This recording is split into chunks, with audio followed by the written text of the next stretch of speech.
Hi guys, this is Sam from Fluid Social and I'm talking to you from Covent Garden. Today what I want to talk to you about is the nuances of lying.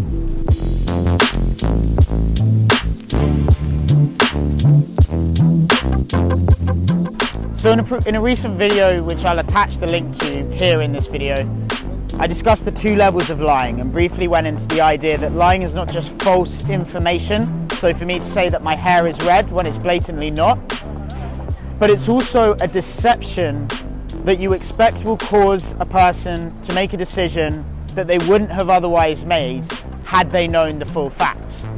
So I use the example that perhaps I'd be with a friend and I'd say, hey man, so I want to go introduce you to a girl I know. I think you're really going to like her. She's expressed an interest in meeting you, and so I want to go introduce you. And so I go off with my friend and we go to meet this other girl.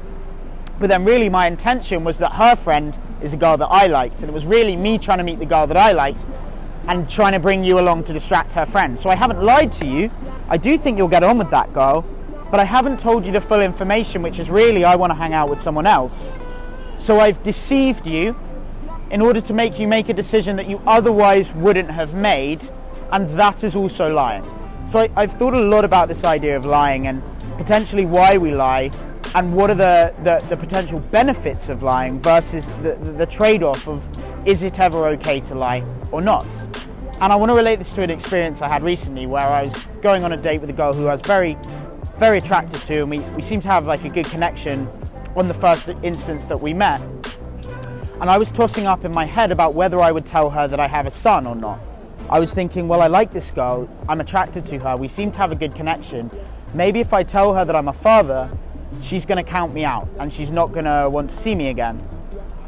Maybe I shouldn't tell her. You know, I'm not lying. I'm not lying about anything. I'm just not telling her the full truth.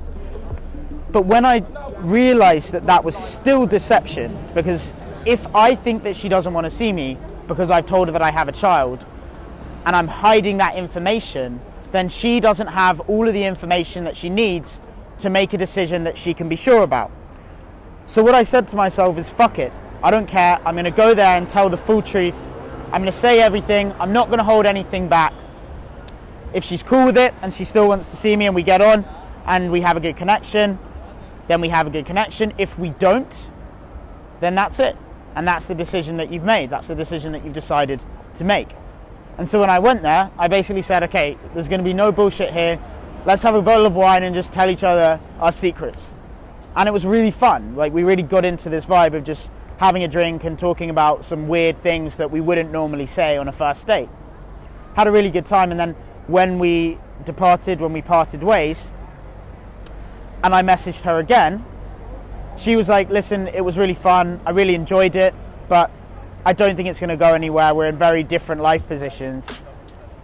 And I had this feeling of warmth and happiness at that point when I received what seems to be on the surface a negative message, or a message that I wouldn't want.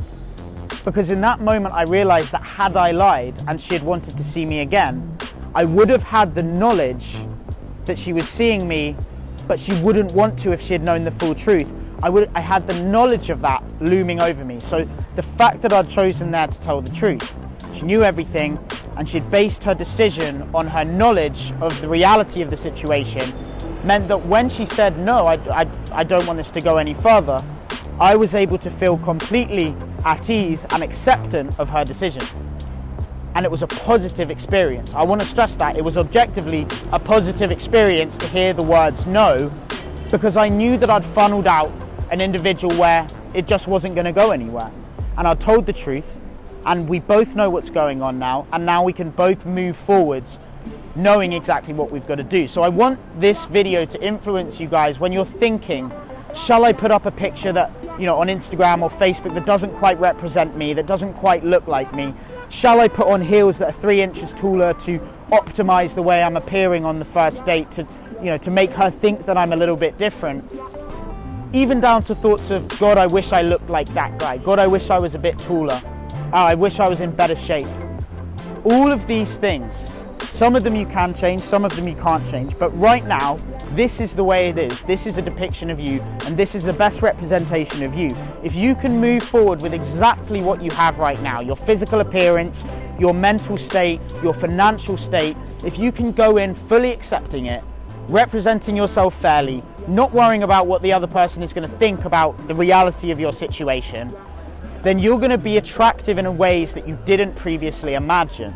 Your ability to still be okay about talking about it, about being completely honest about your situation, is going to be attractive because you're displaying the qualities and the materials that it would take to change a lot of those attributes in the future. Fully accepting your situation right now is the first step towards improving your situation in the future, and it's very attractive to women if you're a guy that's shorter than average, for you to own it and to clearly not care about the hindrance that you see it as. Accept your situation, tell the truth in every situation that you can.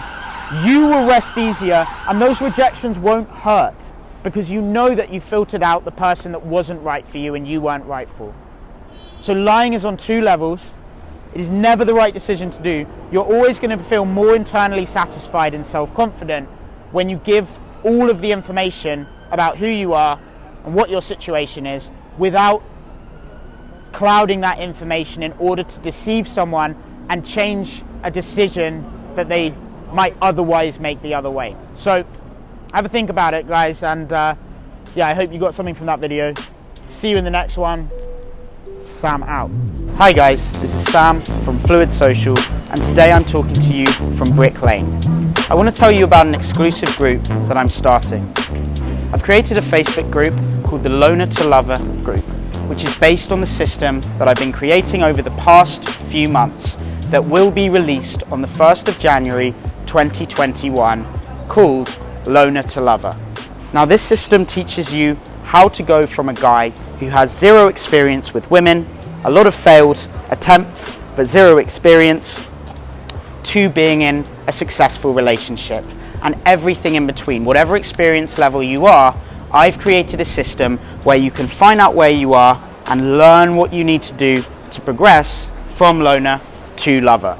Now this Facebook group is going to include exclusive videos, exclusive tips and live Q&As on a weekly basis. It's also going to contain a large group of men and similar like-minded individuals for you to network with, for you to socialize with and go out and improve your social and dating lives together.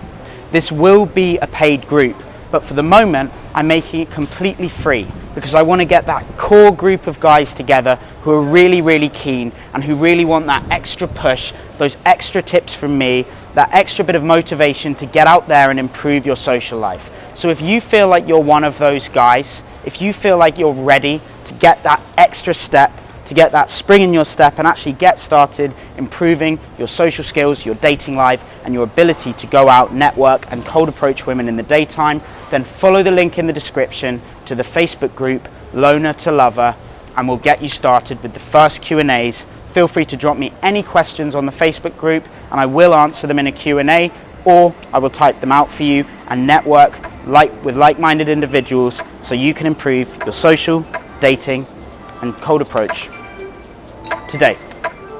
This has been Sam from Brick Lane. I look forward to seeing you on the Facebook group. Sam out.